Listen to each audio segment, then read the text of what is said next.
All right, welcome to our State of Play panel. For those of you who don't know, my name is Dan Butchko, and I am the General Manager for Playcrafting. If this is your first Playcrafting event, just to let you know, we're all about growing and empowering the game development community here in New York. We also have a branch up in Boston. I really wanted to thank our co-sponsor, Games for Change, without whom this wouldn't have been possible. So let's give a round of applause for Games for Change. Just wanted to go through what the purpose of tonight's panel is going to be.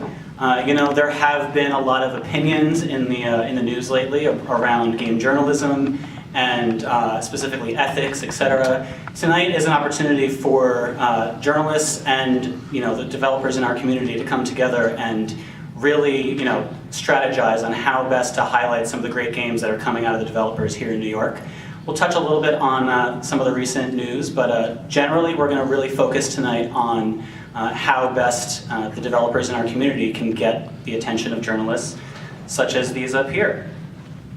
We're going to have a panel discussion until about 7 p.m., and then from 7 to 7:30 we're going to open it up for Q&A.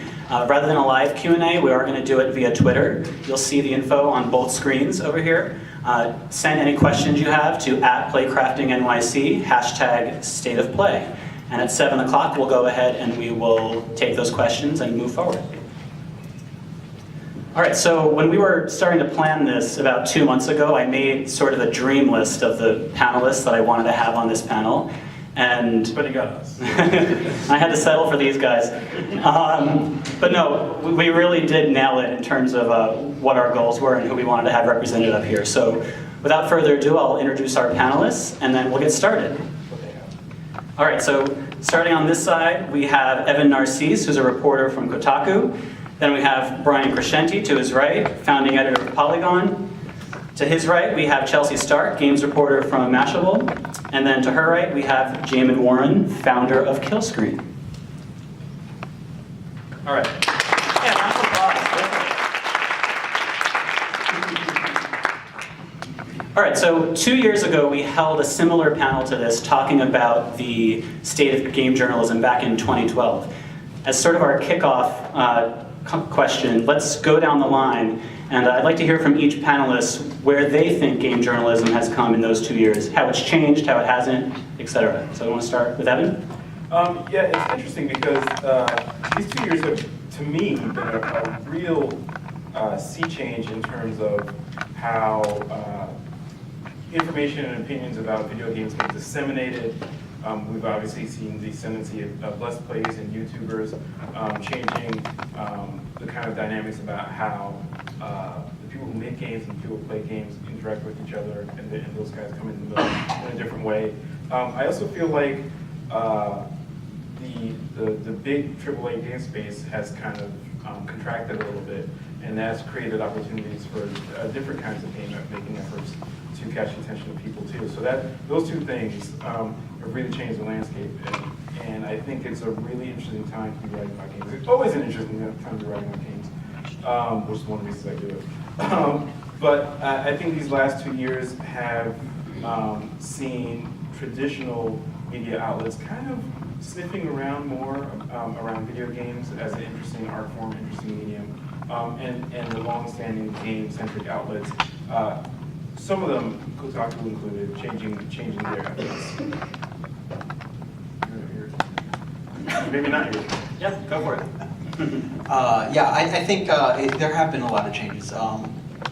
You point to a lot of really interesting things, and I think the idea now that anybody can be a journalist, I mean, that's been around for a long time, but because with the advent and popularity, growing popularity of video, YouTube and Let's Plays, and the fact that now it's built into everything, so you don't even have to have the technical knowledge to do it. And Steam, I think, today announced you could stream from their service, has really changed things a lot.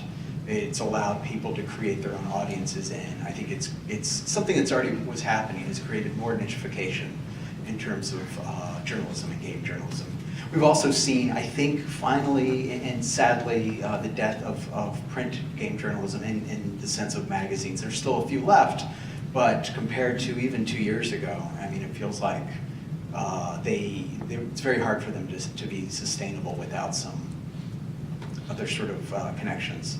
And I think journalism and the journalism of covering video games has grown up a bit because we're now seeing an acceptance, general acceptance by sort of mainstream media that gaming isn't some sort of offshoot or something that basement dwellers do, and is something that should be treated like other forms of entertainment. So it's not just cover video games when there's a shooting, it's cover video games because it's interesting, and I think that's had a big impact. Chelsea?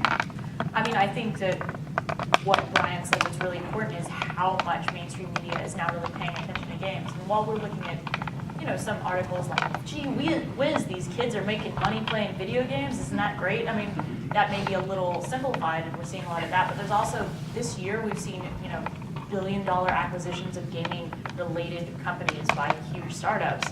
You know, people can't ignore gaming.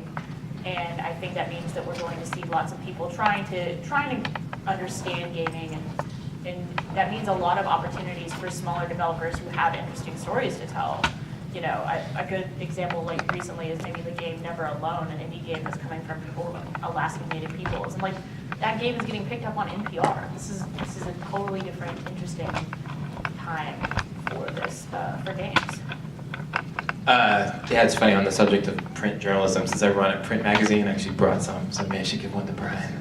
They're still around, I have 5. That's my new distribution strategy, just give them out everywhere. I'll be in Times Square for the remainder of the evening. I have 5. 5 lucky magazines. I mean, I think, you know, it's interesting. When I started Killscreen a couple years ago, the initial thought was that we would do this kind of like high-minded thing about big games. So we're like, oh, let's explore, you know, Red Dead Redemption or BioShock, these like really huge games, and then try and do the writerly thing where we sort of like justify their artistic ambitions. And that was most of what we had to work with. I would say the most profound sea change, at least for us, has been, I mean, to Chelsea's point, has been just like the utter diversity of the types of games.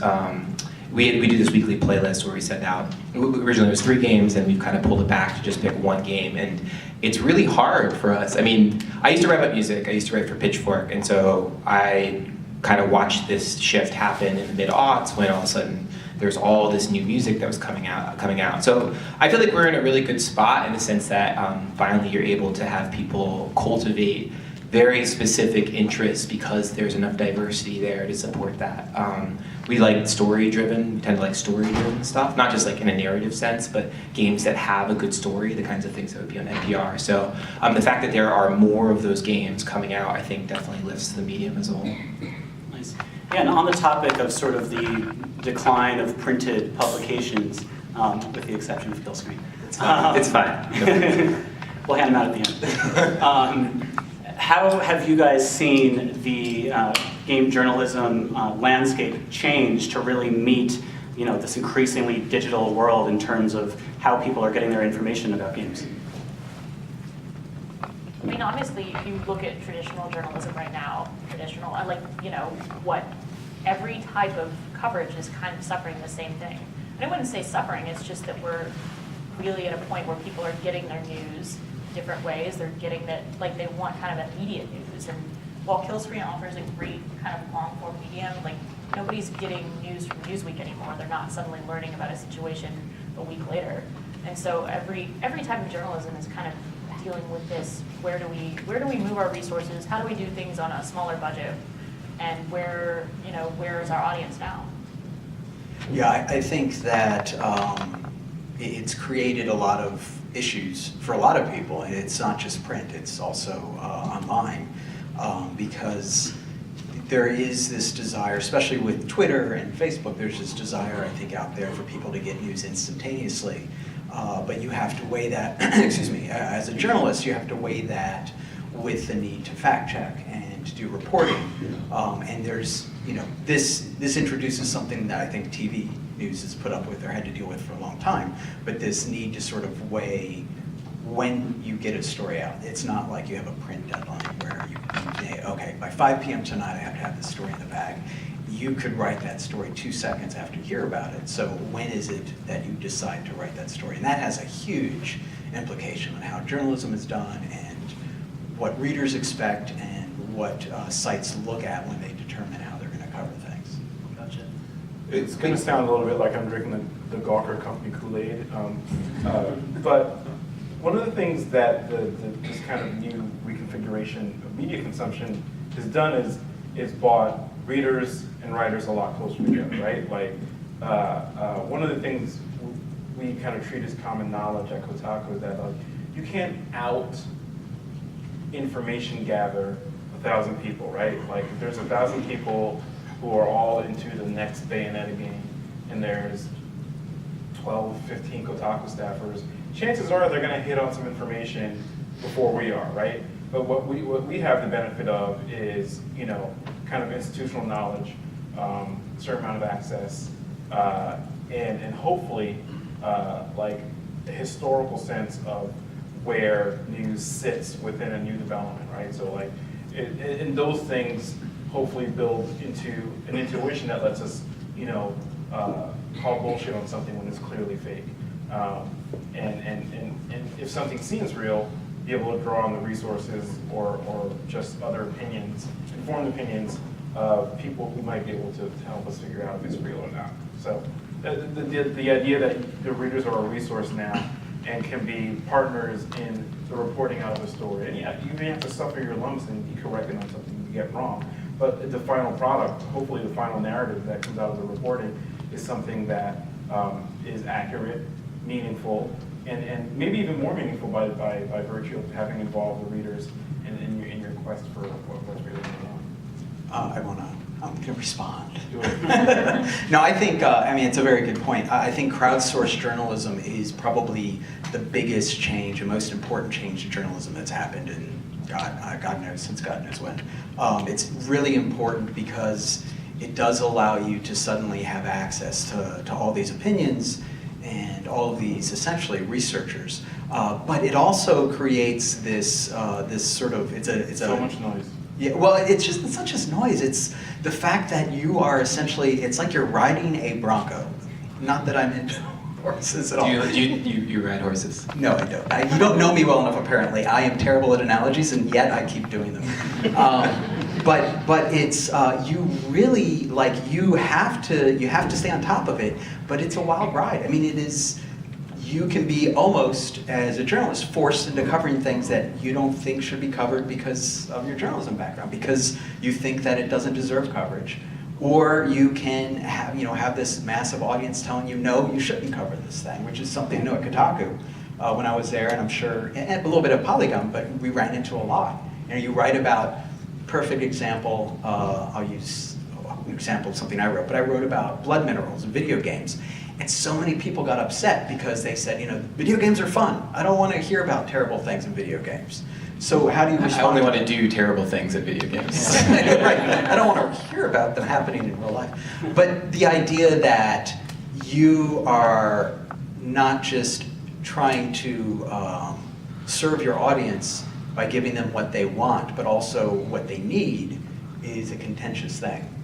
And a lot of people think because video games, I don't think this, but a lot of people would say because video games are a hobby or because they're trivial, that you shouldn't talk about important topics, and I personally think that's ridiculous. And I think that if you're going to talk about important things, if video games are art, that means you cover topics that sometimes make people uncomfortable. Yeah, I mean, it's interesting because I kind of wear two hats because I host